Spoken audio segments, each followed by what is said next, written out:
where I am bringing in investors into the income real estate wealth building space that I have done by myself with my wife, um, establishing our game plan of how we invest and what really things we're looking for. And I've done videos before describing the metrics and what numbers we need. But one of the most important things that we want to talk about is buying the property correctly at the correct price and um, being all cash. Once you get the bank involved and you're borrowing money, then you're going to have a bad time trying to maintain profitability. But if all the numbers are working and you find a property that is in the range of pricing that you like, I hear this question all the time, especially when I'm doing retail or commercial transformation into residential, which is a big thing right now because COVID brought about working at home, and a lot of commercial property is sitting on the sidelines right now, even being turned in. And in the larger cities, in the larger pieces of property, it's harder to do because it's such a big asset to try to control. But if we're buying some of these smaller commercial spaces and we're transferring them into residential, then we've got a number of things that we can do with the assets, and we're not really buying things to figure out what to do with them.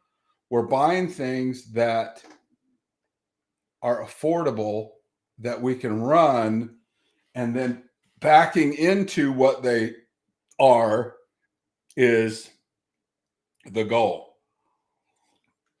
Controlling the paid off asset and improving it as you go forward. So for instance, if we're looking at an old city building, say, and it's got, 2,000 square foot, we are looking at what we can do with that property, and we need to have several different backups for what we do. So residential is always a I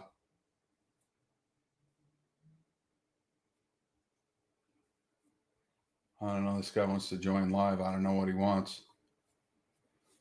Tell me what you want to do, buddy. I don't want to do one of these race my people kind of things. But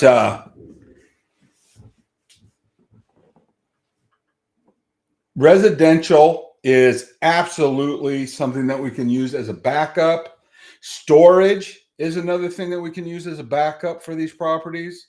So when we acquire the right property at the right price, then we want to deploy the internet marketing space, marketplace on Facebook and Zillow, and some of the other free marketing spaces that advertise the fact that we have the property, put a sign on it. The people that are interested in that business will surprise you. So we're just looking for who wants to use the business asset as is. The main thing that we want to try and do is get it monetized and get it started.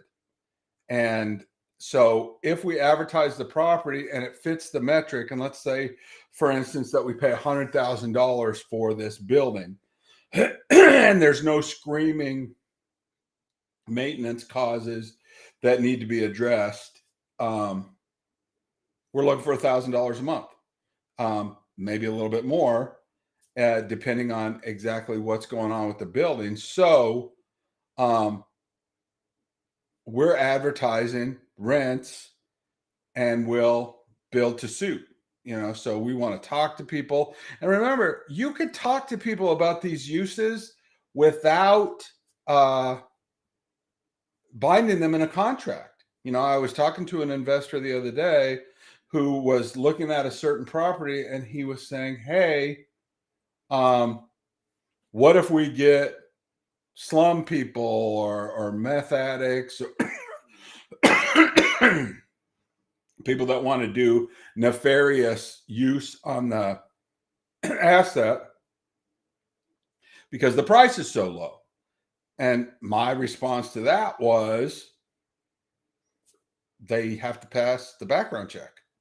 They have to pass the finance test. I mean, they have to pass the application test. So just because we're showing it to all comers doesn't mean that we're renting to all comers. But I am working on a property that I can't really talk about just yet, but it's going to be a really fun little property. And I reached out to some of the mayors in the communities around where this property is. And I want to do a sober living deal. So I am looking for some people that are doing sober living in that area. And I'm going to buy this asset that's about 4,000 square foot. And if I can put that property in an investment LLC and allow the property holders to look for some people that want to rent to another LLC that's doing the sober living, then you can have investors that are making money strictly on the real estate end of things. But then you've got another play for people that are making money running the sober living facility, which is sleeping, eating, that kind of thing. But if you provide a way for the people that are in the treatment or in the sober living recovery space to actually make some more money, now, you're talking about not doing a 1% against your investment. You're talking about 3-4%, $100,000 buildings making $4,000 a month, and the sober living's making $6,000. And there's memory care centers, there's independent living that isn't at a medical level. That's expensive and valuable, but always have a backup. You want to think of how can we monetize this space if all the other options don't work. Like, for instance, when we used to do Airbnb space, which doesn't work out really well, in my opinion, but you start off with a big money grab on the Airbnb space, and then that doesn't work out as well as it should. And so your backup is a long-term renter, so even though the original purpose for the house or whatever it was doesn't work out, you've got the long-term renter backup to utilize in that property. So I plugged into the software some other uses for some of these buildings that we're looking at, and I get community space, film or photography location, storage, educational purposes. That's why we reach out to the city and see if they're interested in creating a community venue, some kind of a school for the neighborhoods, fitness studio, a pop-up business, like you've got the Halloween shops and different things that pop up, I don't know if I like that short-term part of that, but the booth rental space I love, because if you can find some businesses that are not able to afford their own space, you go on the model of the hairdressers that have, space and then booth rent. So the lady that's doing the nails and the hair and the tanning and whatever else, spray tan or whatever, once you build that shell, then you can booth rent out to the other ones, and you can do it for any number of, chiropractic or whatever you want. So be open-minded about what you can do with the buildings, and don't get stuck in that trap of, oh, we've got to rent this, 7-Eleven to a convenience store. Well, obviously, maybe that didn't work last time, so you might want to reinvent that. But that's me, and I'm going to cut it off here. But hopefully that gives you some ideas what to do with some of these properties.